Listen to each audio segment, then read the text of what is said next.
saying that there is no book مستقل لا يوجد كتابا مستقلا خدم كخدمة هذا الكتاب.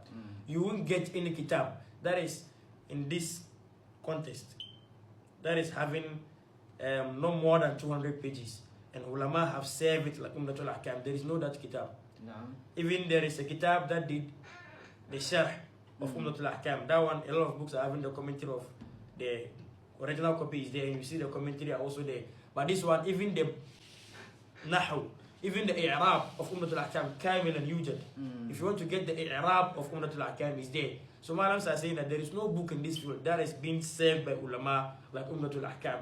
Bulughul Maram has also been saved by ulama, but Umdatul Ahkam is beyond the standard of Bulughul Maram. If we are talking about this now here, inshallah.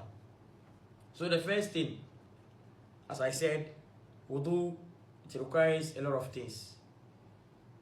You have to know the ahkam, the tafsil, the unwan, arkan, wa sunnah al-wudu. You have to know the pillars of wudu and then the recommended act of wudu. If you say recommended act of wudu or sunnah of wudu, sunnah is jama' of sunnah, and the sunnah is something that is recommended. Ma yuthabu fa'iluhu wa la yu'aqabu tarikuhu. Whoever does that will be rewarded by Allah, and whoever decided not to do will not be punished by Allah subhanahu wa ta'ala. So, but then if you do it, you're having an extraordinary or you're having an additional bonus. So it's recommended that we do it, inshallah. So the first thing that you have to do before ablution is istihdar niyyah. And the niyyah is a major factor you have to consider, especially if you are related to Mazhab al-Malikiyah. They consider every act of worship that you are supposed to do under niyyah.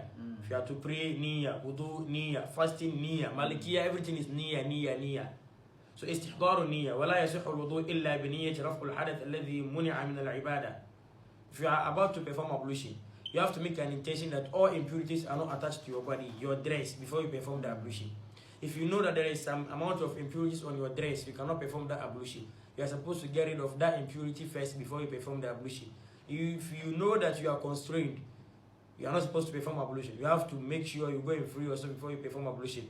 Because of hadith that is in that is in Bulughul Maram, hadith of Nana Aisha radiyallahu anha, she's saying that لا صلاة لحضرة الطعام ولا هو يدافعه الأخبثان.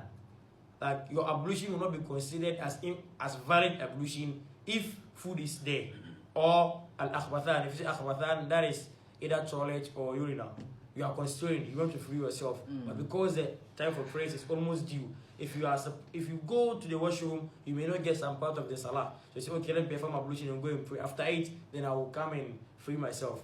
Even at the normal sense, you see that whenever you are praying and you are constrained, your mind will not be focused on the prayers. Just be in haste to complete the salat so that you go and free yourself. Then Nana Aisha radiallahu anha, she said the Prophet said that you cannot even pray if you know that you are constrained or if food is there. Now the food is ready. You are about to eat and they call the azan. First thing you have to do is eat the food before you go and perform ablution and even talking about prayers, inshallah subhanahu wa ta'ala.